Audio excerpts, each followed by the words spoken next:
ఇక నిన్న ముఖ్యమంత్రి రేవంత్ రెడ్డి గారు మరి విద్యాసాగర్ రావుకు సంబంధించినటువంటి స్వీయ చరిత్ర ఉనికి అన్నటువంటి ఆవిష్కరణ పుస్తకాన్ని నిన్న ముఖ్యమంత్రి రేవంత్ రెడ్డి అలాగే పక్కన ఉన్నటువంటి మంత్రులు కావచ్చు బీజేపీ పార్టీ సంబంధించినటువంటి కేంద్ర మంత్రి బండి సంజయ్ ఒకే వేదికను పంచుకోవడం జరిగింది. అక్కడ ఆ పుస్తక ఆవిష్కరణ కూడా చేసినటువంటి ఒక వార్త కనబడతా ఉంది. విద్యార్థి రాజకీయాలు చారిత్రక అవసరం, సైద్ధాంతిక భావజాలం లేనందునే ఫిరాయింపులు, యూనివర్సిటీలకు పూర్వవైభవం తీసుకువస్తాం, ఎవరు సలహాలు ఇచ్చినా స్వీకరించేందుకు సిద్ధం, విద్యాసాగర్ రావు సహకారం రాష్ట్రానికి అవసరం, కేంద్ర మంత్రులు సహకరించాలని చెప్పేసి సీఎం రేవంత్ అంటా ఉన్నాడు. హైడ్రా అభినందనీయం అని చెప్పేసి విద్యాసాగర్ రావు ముఖ్యమంత్రి రేవంత్ రెడ్డిని కొనియాడినటువంటి అంశం చూసుకోవచ్చు. విద్యాసాగర్ రావు స్వీయ చరిత్ర ఉనికి అన్నటువంటి పుస్తకాన్ని ఆవిష్కరించడం జరిగింది. భూభారతి భూములకే భరోసా, తెలుగులో కూడా వాళ్ళు జీవ కూడా ఇచ్చినటువంటి పరిస్థితి కనబడతా ఉన్నది. విశ్వవిద్యాలయాల్లో విద్యార్థి సంఘాల రాజకీయాలు చారిత్రక అవసరమని సీఎం రేవంత్ రెడ్డి అన్నారు. ప్రస్తుత రాజకీయాల్లో సైద్ధాంతిక భావజాలం ఉన్నవారు లేకపోవడం వల్లే పార్టీ ఫిరాయింపులు జరుగుతున్నాయని తెలిపారు. విద్యార్థి రాజకీయాల్లో సిద్ధాంతపరంగా రాణించిన వారుంటే ప్రజాప్రతినిధులుగా అధికారంలో ఉన్నా లేకపోయినా నమ్మిన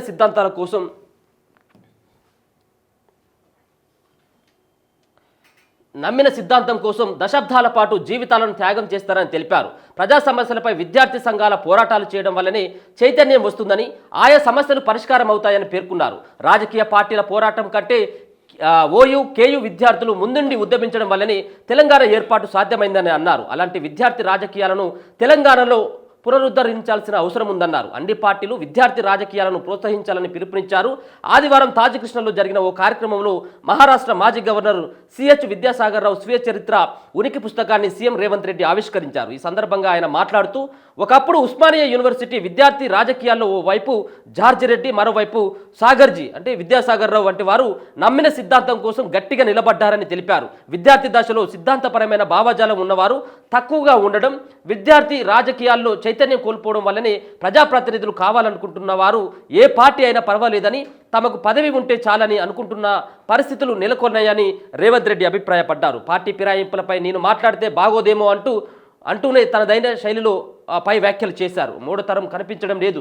విద్యార్థి రాజకీయాల్లో మొదటి తరంలో బూర్గుల రామకృష్ణారావు, పివి నరసింహారావు, మర్రి చెన్నారెడ్డి, రెండో తరంలో జైపాల్ రెడ్డి, విద్యాసాగర్ రావు, దత్తాత్రేయ వంటి వారు రాణిస్తే మూడో తరంలో ఎవరు కనిపించడం లేదని సీఎం రేవంత్ అన్నారు. యూనివర్సిటీలు ఉనికి కోల్పోయే పరిస్థితులు నెలకొన్నాయని, వాటికి పూర్వ వైభవం కల్పించేందుకు తమ ప్రభుత్వం చర్యలు తీసుకుంటుందని తెలిపారు. మహారాష్ట్ర, తమిళనాడు రాష్ట్రాలకు ఉమ్మడి గవర్నర్గా బాధ్యతలు సమర్థంగా నిర్వహించిన విద్యాసాగర్ రావు తెలంగాణ గౌరవాన్ని నిలబెట్టారని సీఎం రేవంత్ రెడ్డి ప్రశంసించారు.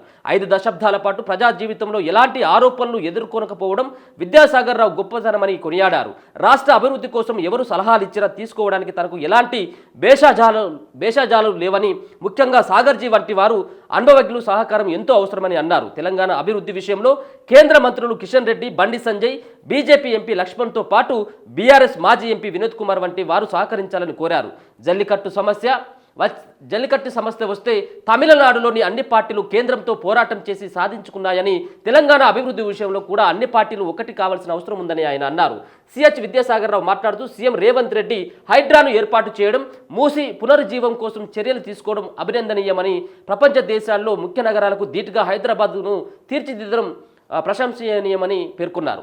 ఉన్నత పదవులకు వన్నె తెచ్చిన విద్యాసాగర్ రావు అని చెప్పేసి దత్తాత్రేయ కూడా మరి పొగిడినటువంటి పరిస్థితి. ఇక స్వామి వివేకానందకు సీఎం ఘన నివాళి కూడా అర్పించినటువంటి సిచ్యువేషన్ కనబడతా ఉంది. మొత్తానికైతే మాత్రం నిన్న ఒకరికొకరైతే మాత్రం పొగడ్తల వర్షం అయితే కురిపించుకోవడం జరిగింది. ముఖ్యంగా ఒకటే స్టేజ్ పైన బీజేపీ పార్టీ నేతలు అలాగే ముఖ్యమంత్రి రేవంత్ రెడ్డి కూడా కనిపించడం, ఇంకొక పక్కన ఇది విద్యార్థులు అక్కడ ఉస్మానియా, కాకతీయ యూనివర్సిటీ అని చెప్పేసి చెప్పడం జరిగింది. సరే, ఏదైనప్పుడు కూడా విద్యార్థి చాలామంది కూడా వాళ్ళు లేనటువంటి పోరాటం తెలంగాణ ఉద్యమంలో వాళ్ళ యొక్క పాత్ర చాలా కీలకమైనది చెప్పుకోవచ్చు. అది ఎవరు అవునన్నా కాదన్నా అదే నిజం. అయినప్పటికీ కూడా గతంలో కూడా ఉస్మానియా, ఓయూలో సంబంధించినటువంటి వాళ్ళకి పదవులు ఇవ్వడంలో గత సర్కారు విఫలమైపోయింది. ఇప్పుడు ఉన్నటువంటి సర్కారు సైతం కూడా మరి వాళ్ళ కనీసం నామినేటెడ్ పదవులు కూడా ఇవ్వడంలో ఇప్పుడు ఉన్నటువంటి సర్కార్ అయితే ఫెయిల్ అయిందనే చెప్పుకోవచ్చు. మనం ఇచ్చినటువంటి 36-37 నామినేటెడ్ పోస్టులు కూడా విద్యార్థులకు ఎవరికి, ఓయూ విద్యార్థులకి అలాగే కేయూ విద్యార్థులకు ఎన్ని పోస్టులు దక్కినాయి? ఇలా రేవంత్ రెడ్డి గారు మాట్లాడుతూ ఉన్నారు. ఓకే, మీరు మాట నిలబెట్టుకోవాల్సినటువంటి అవసరం కూడా ఉన్నది. ముఖ్యంగా మీరు ఎన్ని పోస్టులు ఇచ్చినా మీకు మీరు ఒకసారి రివెండ్ చేసుకోండి. ఏదైతే ఈ రోజు మీరు ముఖ్యమంత్రి పోస్టులో ఉండడానికి గతంలో ఉన్నటువంటి 10 సంవత్సరాలు కేసీఆర్ ముఖ్యమంత్రిగా వాళ్ళ కొడుకు మంత్రిగా పనిచేయడానికి కారణమైనటువంటి విద్యార్థులు కావచ్చు, విద్యార్థులకు సంబంధించినటువంటి ఆత్మ బలిదానాలతోటి మీరు ఈ రోజు గద్దెనెక్కి మీరు పదవులు అనుభవిస్తూ ఉన్నారు. సో దానికి ఉద్యమానికి ఊపిరి ఊదినటువంటి విద్యార్థి నాయకులు మాత్రం ఎక్కడున్నటువంటి అక్కడ వాళ్ళే ఉన్నారు. ఇప్పటికైనా దయచేసి ఇప్పుడు ఉన్నటువంటి రాష్ట్ర సర్కార్ సైతం కూడా విద్యార్థి నాయకులు ఎవరైతే ఉన్నారో, విద్యార్థి సంబంధించినటువంటి వాళ్ళు ఎవరైతే ఉన్నారో, వాళ్ళు ఏదైతే ఉద్యమంలో పాల్గొన్నటువంటి వ్యక్తులు, అలాగే వాళ్ళు కొన్ని కోల్పోవడం జరిగింది. ఆ సమయంలో చాలా పదుల సంఖ్యలో కేసులు కూడా కావడం జరిగింది. వాళ్ళని గుర్తించి వాళ్ళకు పదవులు ఇవ్వాల్సినటువంటి ఆవశ్యకత సైతం కూడా ఇప్పుడు ఉన్నటువంటి రాష్ట్ర సర్కార్ పైన ఉన్నది. సో నిన్న దాని గురించి ముఖ్యమంత్రి రేవంత్ రెడ్డి గారు మాట్లాడింది కాబట్టి ఆ దిశగా ఇప్పుడు రానున్నటువంటి నామినేటెడ్ పోస్టులో కేయూ ఓయూ వాళ్ళకు ఎక్కువగా కూడా పోస్టులు వచ్చేటువంటి, అంటే నామినేటెడ్ పోస్టులు కూడా ఇచ్చేటువంటి అవకాశం అయితే కనబడతా ఉన్నది. సో ఎవరికి ఇస్తారు ఏందనేది తెలియదు, కానీ మొత్తానికైతే మాత్రం ఓయూ కేయూ విద్యార్థులకైతే మాత్రం ఎక్కువ సంఖ్యలో పోస్టులు వచ్చేటువంటి అవకాశం అయితే కనబడతా ఉన్నది.